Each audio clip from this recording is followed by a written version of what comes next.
Welcome back from that break. This week on our Star of the Week, we get to talk to a young lady in Nanteza, Damalie from Ashinaga, Uganda.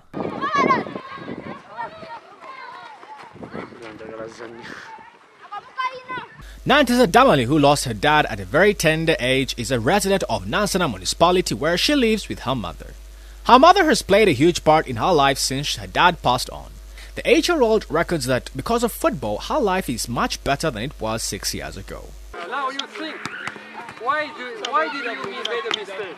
How can you improve? You must think during the training, right? Damalie watches a lot of cartoons on telly just like any other humble young girl in a home. You watch television. What kind of programs do you watch on television?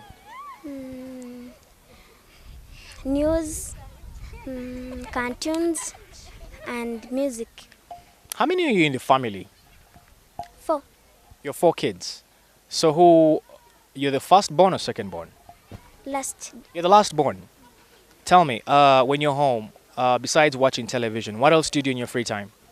Yes, pardon? Besides watching TV, what else do you do in your free time? Reading books. Reading books. Yes. Since joining Ashinaga Uganda, Damalie has scored 5 goals and she believes more will come her way. On the pitch, on the football pitch, what is your favorite area? What is your favorite position? You like playing defense, midfield, goalkeeping, striking? Striking. Striking? Yes. How many goals have you scored since you joined Ashinaga Uganda? Pardon? How many goals have you scored since you joined Ashinaga Uganda? I think 5. You think 5? Only 5? Are you hoping to improve on those 5? Yes. Okay, tell me, in your life, besides watching television and reading books and playing football, what else do you do? Playing. And that was our Star of the Week in Nanteza, Damalie from Ashinaga, Uganda. On our health segment, we bring you details on how you can eat healthy and maintain normal body weight without hitting the gym. So the ingredients that I used in my breakfast were frozen bananas, an apple which I grated, some flax seeds, frozen blackberries which I let thaw, PB2 obviously, oats, and some raw protein powder that I've been using lately. If you guys want to try it, I really like this brand. There is a discount code in the description box. And then I use some soy milk as well. And I blended everything except for the oats, the apple, and the berries. And so so it's like banana, soy milk, protein powder, flax. I'll put it in the blender, and then I added the oats and the grated apple and just stirred it up real nice and let it sit for a few minutes just to let the oats kind of like soften a little bit. I didn't cook them, but I don't mind raw oats really. I just like let them soften for a few minutes and then it's good. And then I topped it with my blackberries, and then I felt like having some pumpkin seeds too, so I added those in as well. And this was a really delicious breakfast. And I typically eat something like this every day. All right, so for lunch I had another kind of like a smoothie bowl. It was more like melty banana ice cream, I guess. So what I did was I blended the frozen peaches, the frozen bananas, and the soy milk and vanilla. And then I poured it into a bowl and added that chopped mango there, and the goji berries, toasted coconut, and pumpkin seeds, and this was really delicious. I actually usually don't have 2 smoothie bowls a day. Usually I'll have like 1 smoothie bowl and then a thing of fruit, just simply, but today I felt like 2 smoothie bowls. And for a snack, I decided to have one of my peanut butter date logs, and this is like one of my favorite dessert recipe things ever. I actually made it up a couple years ago.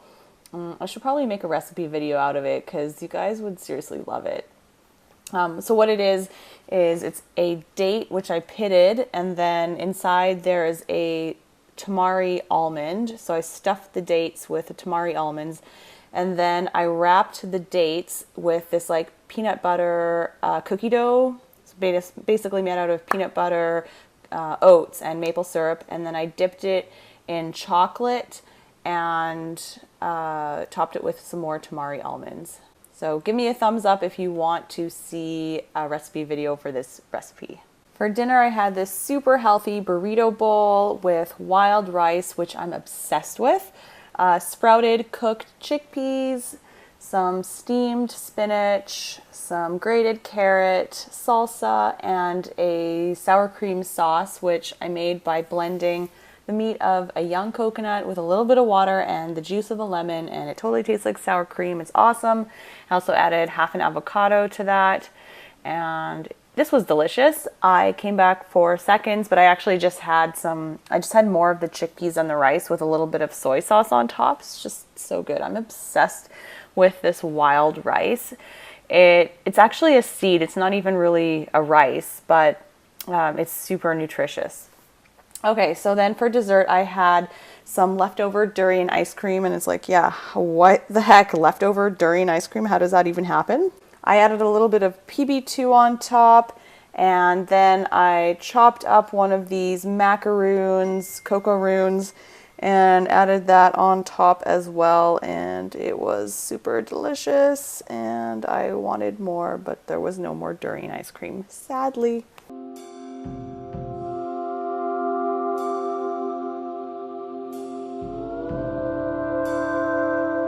This week on our Sports Autos, we get to focus on former Leeds United, West Ham and Manchester United defender in Rio Ferdinand talking about his respect in his autobiography book, Two Sides.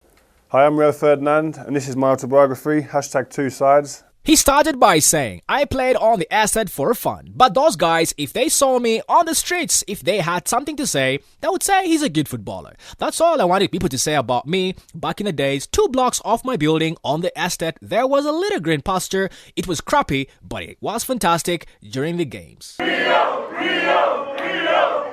at a stage in my life now where I'm kind of almost at the end, the light at the end of the tunnel's there. And so it was a perfect time. Not many players write books when they're still playing, the end book, and I thought this is a perfect time for me. Just left Manchester United as well, and there's been quite a lot to talk about over the last few years as well, so there have been big points that I wanted to address, and I felt the time now was a decent time. And is this the end? Is QPR your last playing job? I'd say so, yeah. I'd say that. I think I'm enjoying it. The results could be better, but I'm enjoying the process of going in and training with a new team and working things out, and I'm sure this will be the last team that I play for. When you were playing, and you were playing either Arsenal or Manchester United, which of the two, Arsene Wenger or Sir Alex, did you find the most intimidating, if either? Well, obviously, Sir Alex. I mean, I really like Arsene Wenger. I've got a huge respect for him. I think he's got a different persona, different demeanour. Yeah. Sir Alex, let you know. I remember one time we played Jews up there, and the dressing room, our dressing room was near his opposite office, the manager's, and I remember him telling you off once. Me? Ferdinand, he shouted down the thing, and then I saw Rio just walking along. You walk it like that? Down. Oh, Shouted, and he would have known that our Chelsea team were in earshot. Yeah. He was just in his own world. He ran the place, so You just never knew what was coming. If he called you to his office, it was like being head teacher. You call you to his office and you think, you look around and everyone would start laughing at you and you're going, oh my God, what have I done now? And you start trying to think, what have I done? What have I stepped out of line anywhere? And you get in there, and I think that time it was like, are you ready today? Like, and he used to say things sometimes. I remember we played against Newcastle and he come past me on the coach. It was away at St James. He slapped me on the head. I'm like a grown man. I'm thinking, what are you doing? And he went, Craig Bellamy's been talking about you. He's told a few people that he's going to destroy you today. Are you ready for that? Don't come back on the coach if he's destroyed you. And I went out and... He destroyed you. He was in here somewhere. I brought him on the bus or like that. No, not really, no. He was, but little things like that to really get his players going and to stoke players up, and he just knew how to press buttons. It's great. It was at Wembley, it was at Old Trafford, and when you played on that football ground, there you had to avoid the trees and make sure you didn't twist your ankle in any way, and all the holes on the ground made it very uncomfortable for us during game time. We didn't have the sort of nice goals with the nets that kids love today. One goal was a tree, and then the other would be someone's jumper. Sometimes we'd play 3 or 4 sides apiece. Sometimes it would be 15 a side. It all depended on who was around. I didn't like playing with the kids of my age because I found them very childish.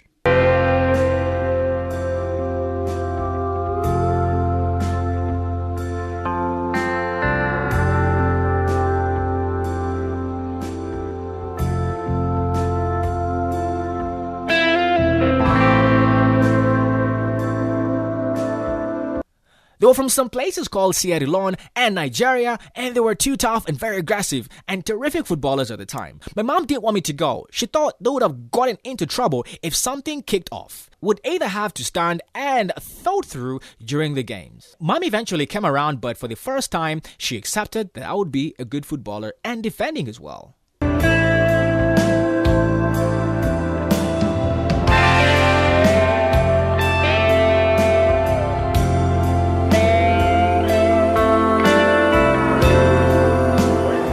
What's gone wrong with Manchester United since Ferguson left? Change, and change sometimes takes time. The new manager came in, David Moyes, a new chief executive came in at the same time, and I think that's difficult to do that in one foul swoop like that. So the odds were against them straight away, I think, and then it didn't work out. And what's life after football for you? I can go in the media, doing my badges to become a manager,